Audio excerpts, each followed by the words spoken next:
আপনারা জানেন যে আজকে গতকালকে ঢাকা বরিশাল মহাসড়কে মোস্তাফরপুর ঘটনাস্থলে একটি অটো এবং সার্বিক পরিবহনের দুর্ঘটনা ঘটে এবং এখানে প্রায় 6 জনের মতো নিহত হয়।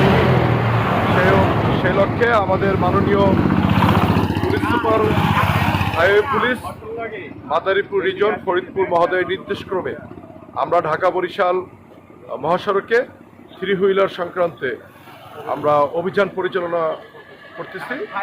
এটা আমাদের চলমান প্রক্রিয়া, যেন আমরা মানুষকে তাদের জানমাল নিরাপদে থাকতে পারে সে লক্ষ্যে আমরা এই অভিযান পরিচালনা করছি। আশা করি খুব শীঘ্রই 3 হুইলার সংক্রান্তে হাই রোডে আপনারা দেখবেন।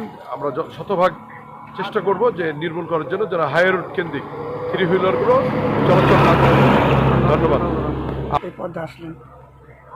আমি সঠিক বলতে গিয়ে এখানে যে ঝুঁকিপূর্ণ রাস্তা ঠিক আছে হাইওয়ে, কিন্তু এটা তো মনে করেন আমরা গরিব মানুষ, এখন কি করে জি কালকে কি হয়েছে জানেন? শুনছিলাম।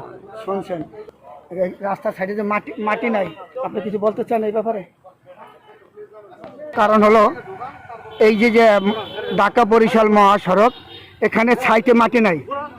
আর দ্বিতীয় কথা হলো এই যে সড়ক বিভাগের যে কর্মকর্তারা আছে, যেখানে বেশি গর্ত আছে সেখানে রিপেয়ার না করে ভালো জায়গায় রিপেয়ার করে। একটু আগে আমরা মোস্তাফরপুর দেখছি যে ভালো জায়গায় রিপেয়ারিং করতেছে, অর্থাৎ যেখানে গর্ত সেখানে রিপেয়ারিং করতেছে না।